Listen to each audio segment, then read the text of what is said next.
พี่น้องเขาเลาะตลาดในตัวเมืองวังเวียงเนาะตลาดขายคำขายเสื้อผ้าต่างๆไปติดตามกันเลยพี่น้องพวกเพื่อนพากันไปทางไหนแล้วพูด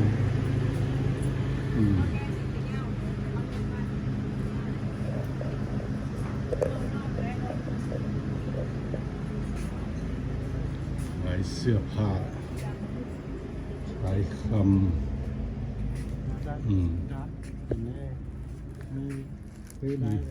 มีเสื้อผ้าหลายอย่าง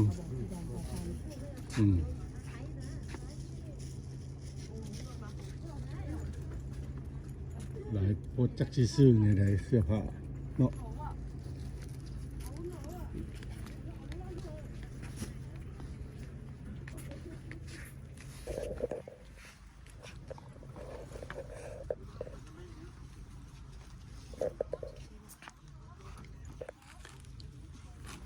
เอาของแท้วะนะ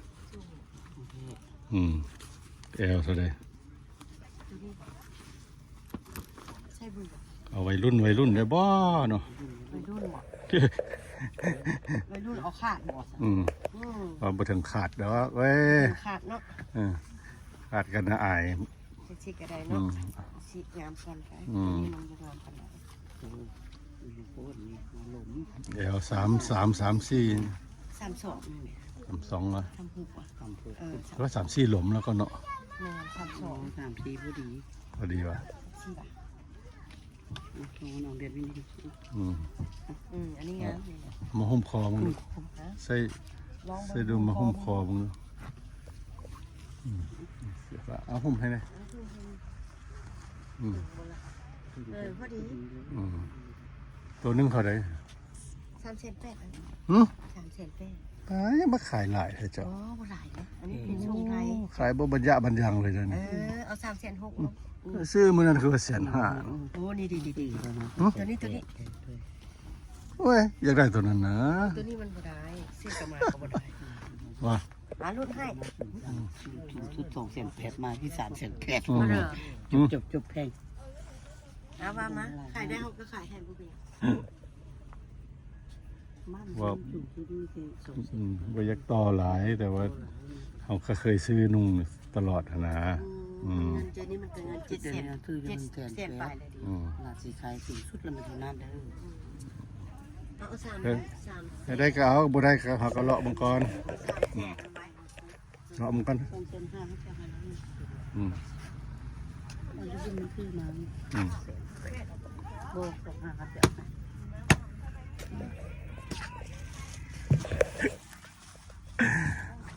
ต่อ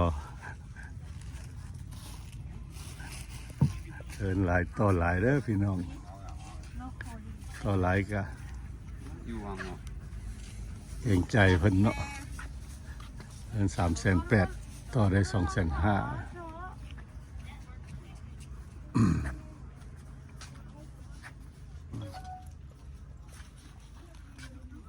ไปแล้วเงินค่อยไปแล้ว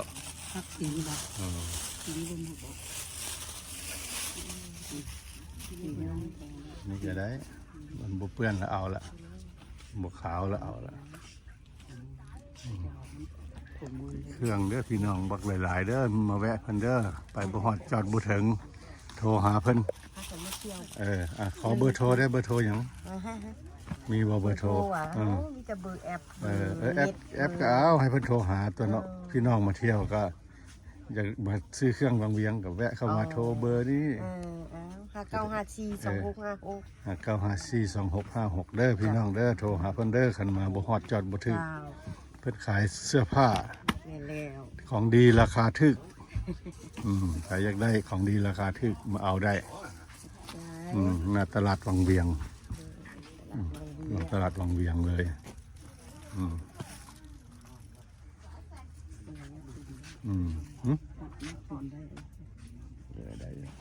ได้ครบ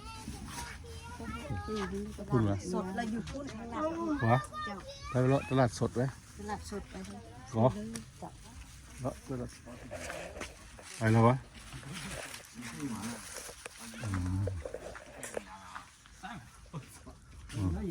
ให้พ่อแม่พี่น้องเบิ่งภาพบรรยากาศตลาดวังเวียงเนาะขายเสื้อผ้าขายเกือบขายรองเท้าหมวก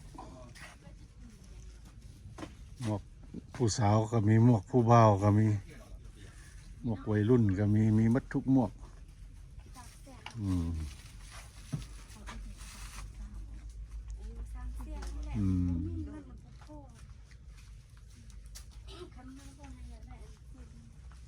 หลาย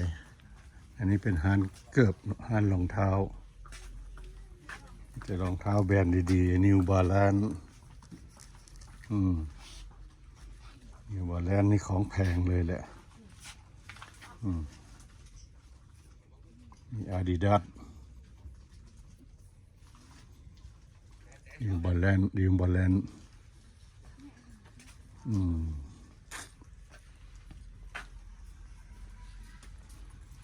บรรยากาศในตลาดเด้อพี่น้อง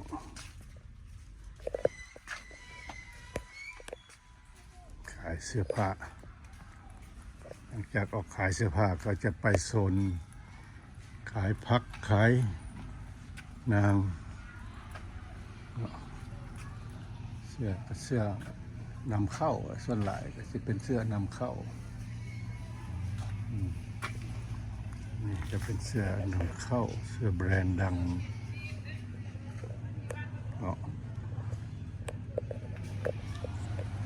โซนนี้ก็จะเป็นโซนขายเครื่องแห้งแดกแป้งนัวน้ำซีอิ๊วโอวัลตินน้ำมันพืชต่างๆเป็นอาหารสด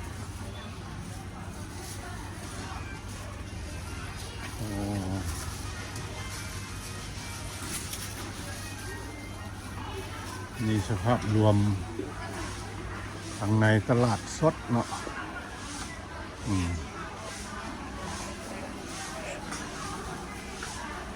อยากมืดจักหน่อยพี่น้องทางในตลาดสดขายพวกหอมบัวหอมผักเทียมมักเพชรแห้งมีมัดทุกอย่างเกลือแป้งนัวน้ำตาลของดีของอะไรดีราคาถูกซื้อได้ตลาดวังเวียง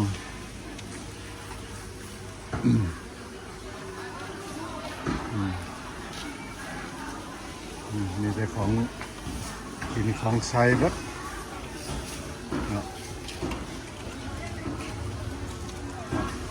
จับจ่ายใช้สอยได้พ่อแม่พี่น้องอยากได้ยังก็เข้ามาเลือกหาอยากจะพาไปพูนบอลส่วนนั้นก็จะเป็นขายข้าวเปียกขายเฟ้อ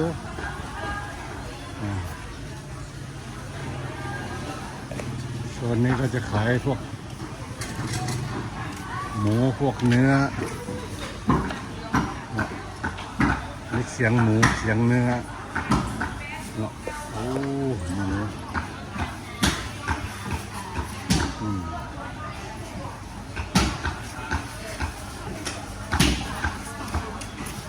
ขายดีบ่ไหมค่ะ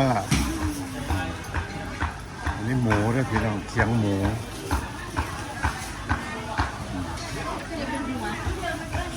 สบายดีขายดีบ่ขายดีโลนึงเท่าไหร่แล้วเดี๋ยวนี้โลละ100,000พี่น้องเป็นสิ้นเป็นบ่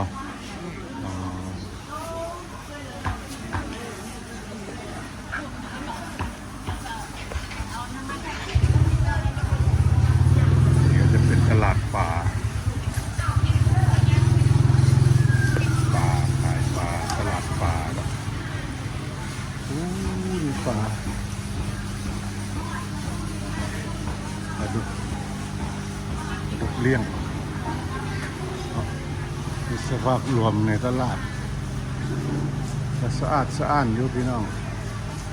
ระบบเปื้อนรักษาอนามัยได้ดีอยู่ความสะอาดได้อยู่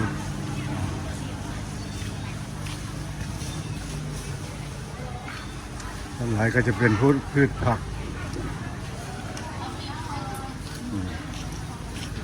มีบักปีมักอึน้อยตัว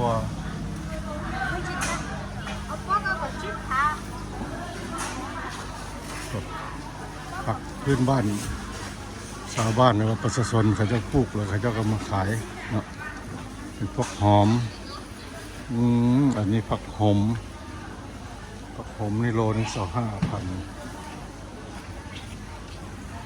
ก็ประมาณ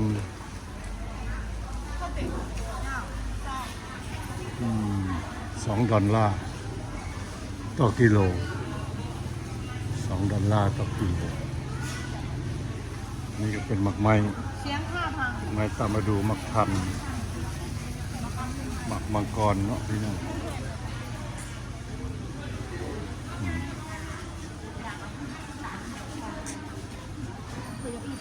ของกล้วยทอด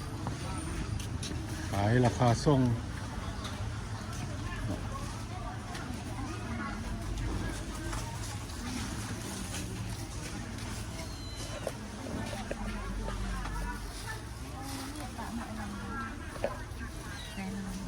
ของแห้ง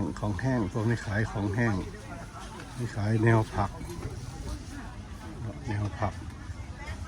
ผมมาลาดจีนพวกนั้นผักกะหล่ำพวกเบโซแนวพันธุ์แกนผักนะเขาเคยเอา เอ้าสบายดี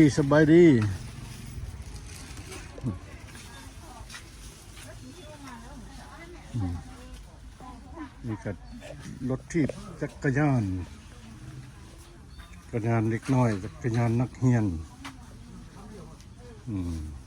ขายโอ้นี่มีแต่กระปุกใส่เงินปุกออมสินปุกใส่เงินพี่น้องน่าฮัก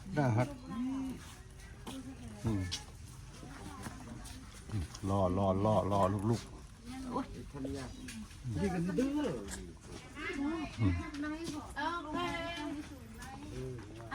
ไปไวพี่น้องไปไวพี่น้อง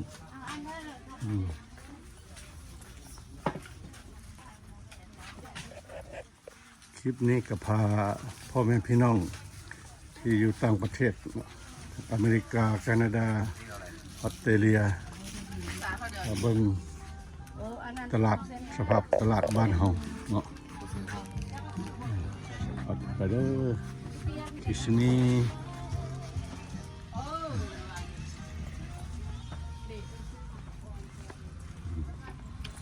จากเพิ่นมาแล้วบ่เลยจังได๋เนาะถ้าเฮาอยู่นี่บ่